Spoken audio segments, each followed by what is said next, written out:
کہتے ہیں علم نہیں تھا، روشنی نہیں تھی، اور کوئی رہبر بھی نہیں تھا ان کے پاس جو ان کی مذہبی قیادت کے فرائض انجام دیتا. کوئی ان کا روحانی، دینی، مذہبی پیشوا نہیں تھا. ان کے پاس لٹریچر بھی نہیں تھا، دین بھی نہیں تھا، علم دین کا نہیں تھا. دین نہیں تھا کا مطلب یہ کہ علم ہی نہیں تھا دین کا، اور کوئی علماء بھی نہیں تھے. اور یہودی ان کے پاس علماء تھے، توریت کا علم جاننے والے علماء تھے. ان کو معلوم تھا کہ حضور ختمی مرتبت صلی اللہ تعالی علیہ وآلہ وآصحابہ وسلم کس قبیلے سے تعلق رکھنے والے ہیں. ان کو معلوم تھا توریت کی پیشن گوئیوں کی روشنی میں، وہ جانتے تھے کہ رسول ہاشمی ہوگا جو نبی آخر الزمان کہلائے گا، خاتم المرسلین کہلائے گا، خاتم النبیین کہلائے گا. وہ ہاشمی ہوگا، عبد المطلب کا پوتا ہوگا، عبداللہ کا مقدس جایا ہوگا، آمنہ کا پیارا پوت ہوگا.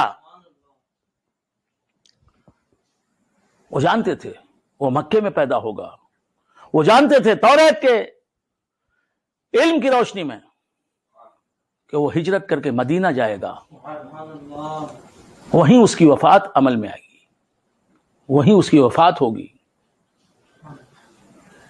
وہ جانتا تھا، وہ جانتے تھے یہود کہ رسول اللہ صلی اللہ علیہ وآلہ وآصحابہ وسلم کا مقدس چہرہ کیسا ہوگا.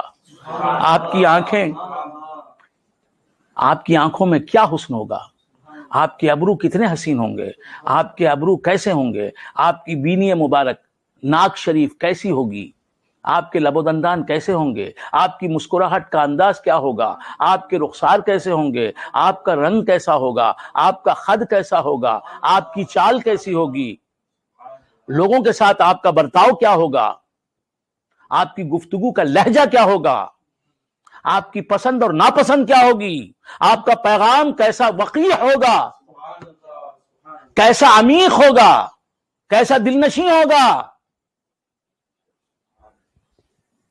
جانتے تھے آپ کی فاتحانہ شان کیا ہوگی.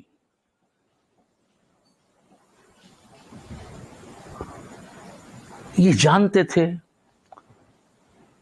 کیونکہ انہیں توریت کا علم تھا، ان کے پاس کتاب تھی، علماء تھے، قابلیت رکھتے تھے، پڑھے لکھے تھے. یہ الگ بات کہ توریت میں تحریف کرنے کا کام بھی انہوں نے ہی انجام دیا، جان بوجھ کر توریت کو محرف کیا،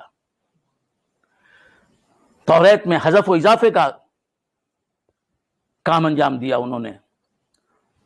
تو قریش کے لوگ، سرکار دو عالم صلی اللہ علیہ وآلہ وآصحابہ وسلم کا مبارک قبیلہ بھی قریش، آپ قریشی ہیں،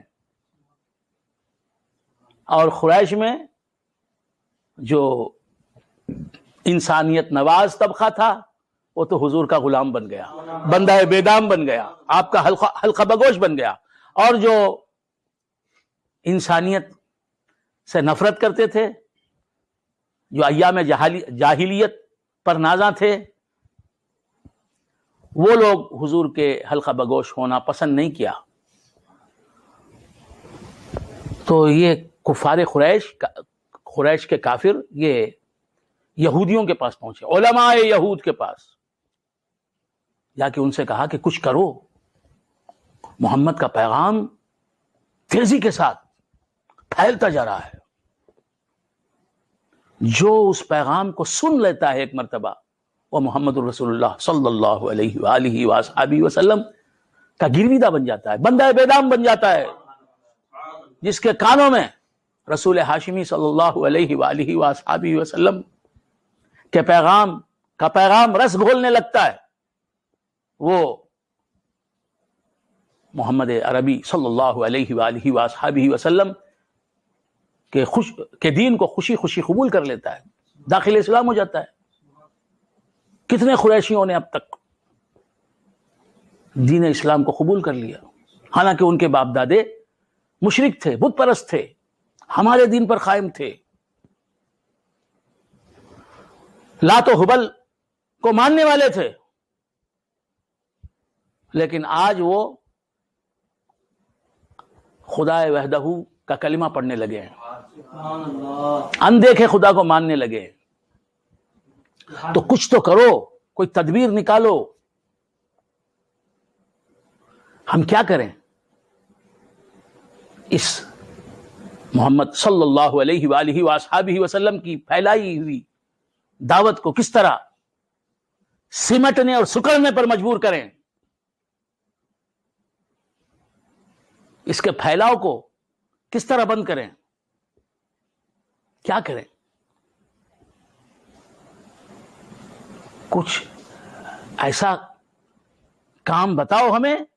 یا علماء یہود سے کہہ رہے ہیں, کفار قریش, ہمیں کچھ ایسا کام بتاؤ کہ ہم یہ ثابت کر سکیں, ثابت کیا, یہ کہہ سکیں کہ محمد جھوٹے ہیں. معاذ اللہ, معاذ اللہ, وہ جھوٹ کہہ رہے ہیں, ان کا دین جھوٹا ہے, سچا نہیں, آسمانی دین نہیں ہے, اللہ نے نہیں بھیجا ہے وہ دین. معاذ اللہ, معاذ اللہ. ہم کیا کریں؟ تو علماء یہود نے کہا کہ ایک کام کرو,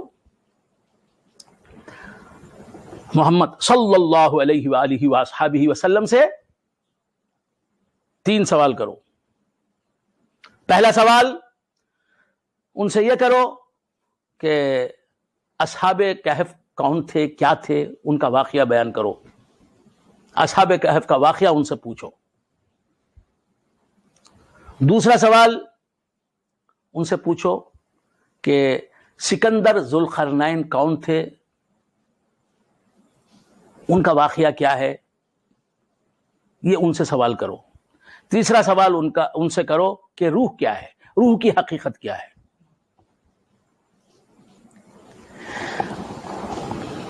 ناظرین کرام, میری باتوں کو بہت غور سے سنیں. یہ علماء یہود کہہ رہے ہیں کہ 3 سوال ان سے کرو. پہلا سوال کہ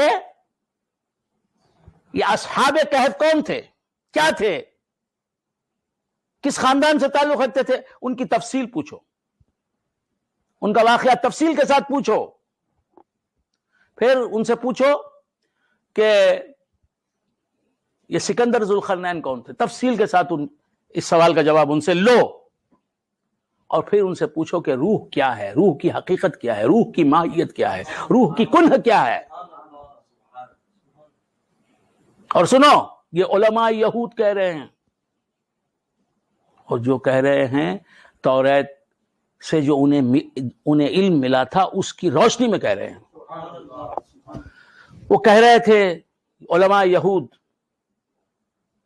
کفار قریش سے کہ دیکھو, اگر وہ 3 سوالوں کے بھی ان تینوں سوالوں کے جواب دے دیں, محمد عربی صلی اللہ علیہ وآلہ وصحبہ وسلم ان تینوں سوالوں کے اگر جواب وہ دے دیں تو بھی سمجھو کہ وہ سچے نہیں.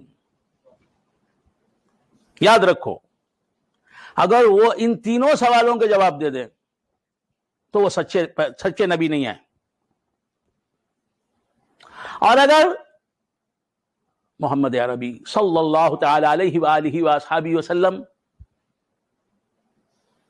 تینوں سوالوں کا جواب نہ دے پائیں تو اب یاد رکھو وہ سچے نبی نہیں ہیں. جواب دے دے تینوں سوالوں کا تو بھی وہ سچے نبی نہیں ہیں. جواب نہ دیں تینوں سوالوں کا تو بھی وہ سچے نبی نہیں ہیں.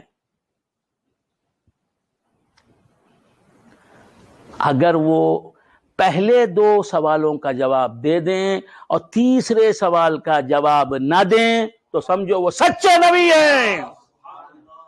اللہ نے کیا کام کیا؟ اپنے نبی کی صداقت کا اقرار علماء یہود سے کروایا، انہیں مجبور کیا کہ میرا نبی